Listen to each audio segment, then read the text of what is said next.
Welcome back to Let's Play Chrono Trigger with me, Get Dave. We're going through the, not the Tyrano lair. This is the Giant's Claw, which is a big cave that was made when a meteorite struck the Tyrano lair in 65. Anyway, we just got the Zodiac Cape. It is the second best armor for females in the game.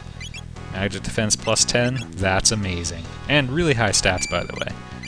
There's one little thing you can exploit in the game which makes it so Zodiac Capes are less valuable. I don't like that, but I think it's a cool idea. This is Zodiac Cape, Magic Defense plus 10, I love it. This ladder takes you to the exit if you want to get out of here. Alright, still exploring. One lapis lazuli.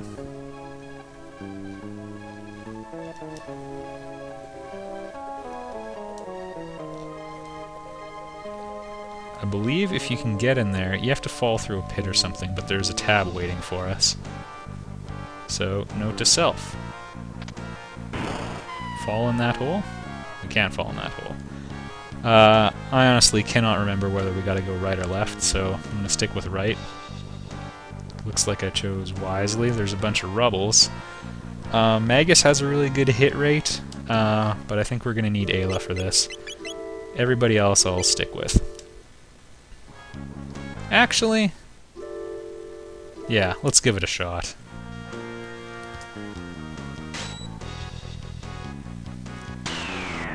Aside from Robo, this is probably your best group for dispatching these enemies is probably Magus, Ayla, and Chrono. Look at Robo, proving his worth. You definitely want Magus for taking out these guys. Just because he's really likely to be the character with the least tech points.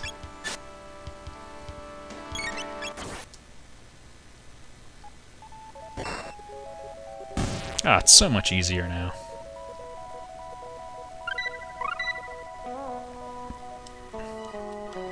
Let's just see how the techs are coming. Triple kick's on its way. Ugh. Such an expensive tech, not very useful.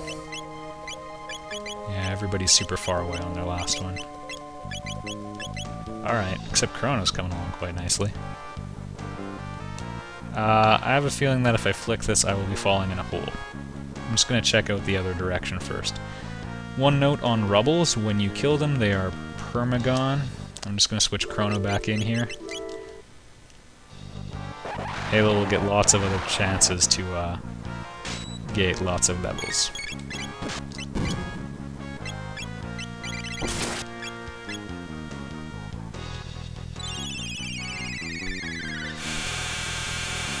And I don't think we're going to be able to reach that fossil ape with max cyclone, which is too bad.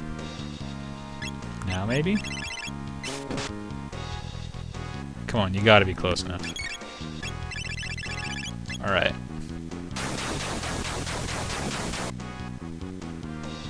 Yeah. That went alright. Level ups for everybody, except Magus. Do you seem a bit like a middle child to you? Alright, one frenzy band. It's like a rage band, but twice as rageful. 80% counter attack rate. Later on when you get Chrono's ultimate weapon, which we're shockingly close to getting, actually. The frenzy band and his ultimate weapon will make a great combo. Chrono's final weapon has a 70% critical hit rate. And is really, really powerful. Between those two things, you're pretty much set. I'm waiting for Magus's turn here. And let's use Dark Bomb, because we haven't used that yet. And those Lizardactyls have hilarious names, and also they absorb lightning, so... Alright. Appears to have identified the strongman in my plan.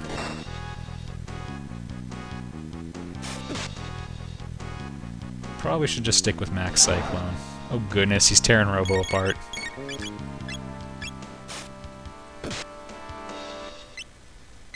Kill this guy.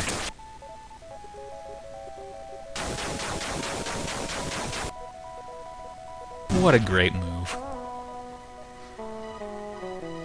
Everybody, when was the last time you sat down and really appreciated just how awesome Max Cyclone is? Probably not for a while. Don't you think you're due? I think it's safe to say it would do the same for you. Alright. Now, we're getting near the end of this area, I believe. There we go. Does this look familiar at all? Get my power tab. Get my tab on. And if you'll recall, if we go down here, this would be where Kino was held a prisoner before. Now it is home to a very terrifying enemy. So we're just going to make sure everybody's got nice and high fire immunity. Chrono, I think, is going to be okay with the moon armor on because his magic defense is nice and high. Actually, we're going to have a little role reversal between him and Magus, because Magus has a much higher magic defense stat.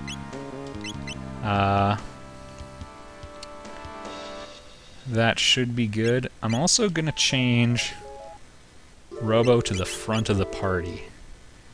And this may seem like a superficial change, but the character in front tends to be closest in terms of the party's formation to the enemy you're fighting, and I really want to have that. I want that to be going on. Because Max Cyclone, of course, depends on enemies being near Robo. Let's kick some butt! Oh yeah. He won't fight you straight up, you gotta stand in front of him.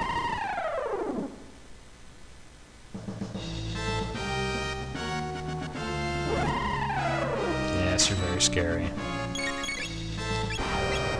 The Rust Tyrano does not waste time getting serious. He starts powering up his super attack right at the beginning. I'm just going to be wailing on him with nothing but Max Cyclone and Dark Bomb probably the entire fight. Oh goodness. Max Cyclone doesn't reach him. Okay.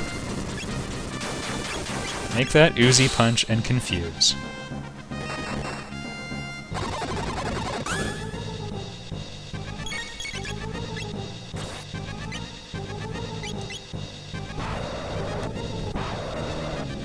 Actually, you know what?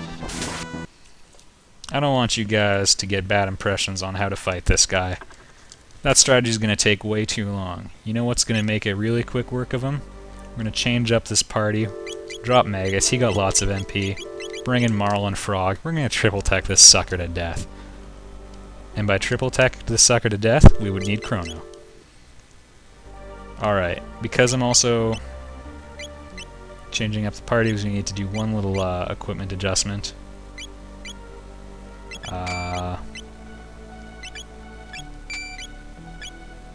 Alright, Frog,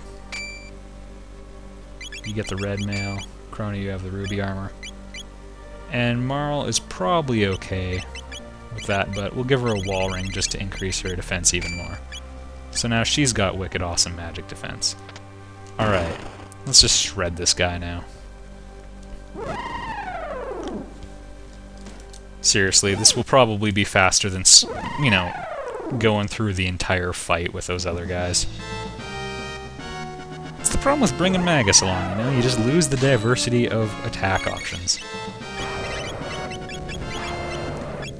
I'm going to hold out on using Arc Impulse for just a second here, because we have Marl, which means we can use Haste. Which means we should use Haste. Besides, Spire's pretty cool looking. And that's okay damage.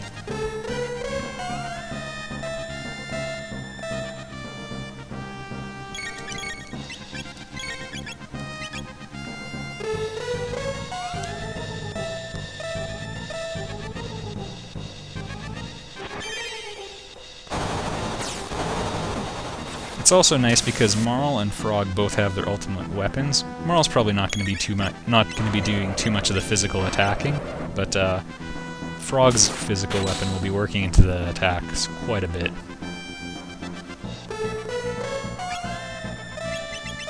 I guess we'll just throw in a heal to make sure everyone's full, and then we're going to start the arc impulsing. Which will sadly probably cut into the next video, but it's okay. The Rainbow Shell quest actually goes on a fair bit longer than just this. Suck it! I do love that attack. I love 2,483 damage even more. See, and the best part about it is, it's pretty cheap. You throw a silver stud on Marl, and all of a sudden, enemies just start dying. It's beautiful.